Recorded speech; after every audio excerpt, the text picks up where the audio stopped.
Salam sejahtera sahabat pemirsa semuanya, di dalam segala hal yang kamu lakukan. Termasuk bagaimana kamu berpikir, bagaimana kamu merasakan, serta sejauh mana kamu cocok dengan orang lain. Otak adalah alat atau organ kepribadian, karakter, kecerdasan, juga kesadaranmu, serta menentukan setiap pemikiran atau keputusan-keputusan yang kamu ambil. Dengan otak yang lebih sehat, kamu akan lebih bahagia, lebih sehat secara fisik, lebih makmur, lebih bijaksana, dan lebih cakap dalam mengambil keputusan secara sadar, sehingga kamu menjadi lebih sukses serta hidup lebih lama. Namun sebaliknya, jika otak tidak sehat dengan alasan apapun, seperti cedera kepala atau trauma emosional masa lalu, kamu akan menjadi lebih sedih, lebih sakit, lebih miskin, kurang bijaksana dan kurang sukses. Betapa mudah dimengerti bahwa trauma masa lalu bisa melukai otak, dan para ilmuwan peneliti telah memahami betapa pikiran-pikiran negatif dan pemrograman yang buruk di masa lalu juga bisa mempengaruhinya. Misalnya, saya tumbuh bersama orang tua yang selalu memukul dan berkata-kata kasar. Ketegangan dan ketakutan yang dirasakan secara konstan, kemudian pada akhirnya berkembang menjadi kecemasan yang lebih besar, pola-pola berpikir yang selalu resah dan sikap waspada. Tak pernah tahu kapan akan terjadi sesuatu yang buruk. Ketakutan serta kecemasan. Kecemasan ini menyebabkan aktivitas berlebihan dalam jangka panjang di pusat-pusat rasa takut di dalam otak sampai kemudian manusia dapat mampu mengatasinya. Sebagian besar dari manusia mengalami trauma dalam hidupnya, baik disadar ataupun tidak disadari, dan menanggung luka sepanjang waktu sebagai akibatnya, dan membersihkan pengalaman-pengalaman yang menjadi bagian dari struktur otak sesungguhnya mampu menyembuhkan trauma atau luka batin. Namun, selain itu, pikiran manusia dari momen ke momen atau setiap kejadian menimbulkan efek penyembuhan yang dahsyat pada otak, atau sebaliknya, justru merusak diri sendiri.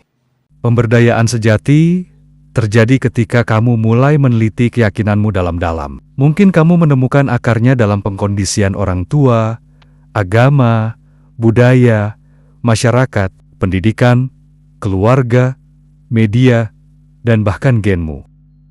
Khusus pengkondisian gen ini dicetak oleh pengalaman-pengalaman indrawi dari kehidupanmu sekarang, dan juga oleh warisan genetik dari generasi-generasi silam yang dianggap sebagai kebenaran absolut oleh pemikiranmu.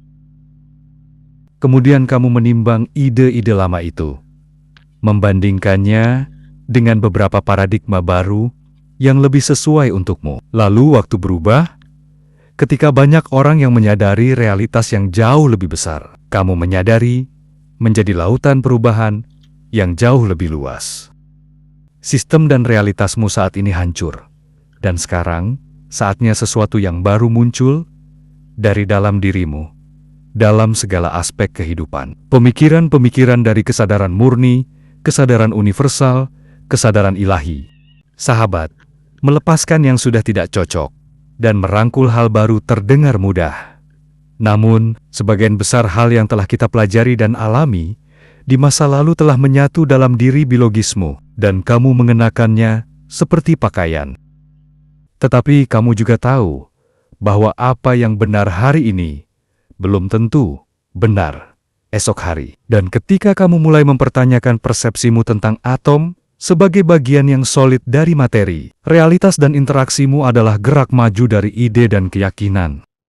Kita akan mengetahui bahwa untuk meninggalkan kehidupan dan kepercayaan yang sudah familiar dan biasa kita jalani, demi memasuki sesuatu yang baru, bagaikan seekor ikan salmon yang berenang ke hulu, butuh usaha dan terus terang saja, tidak mudah dan tidak nyaman.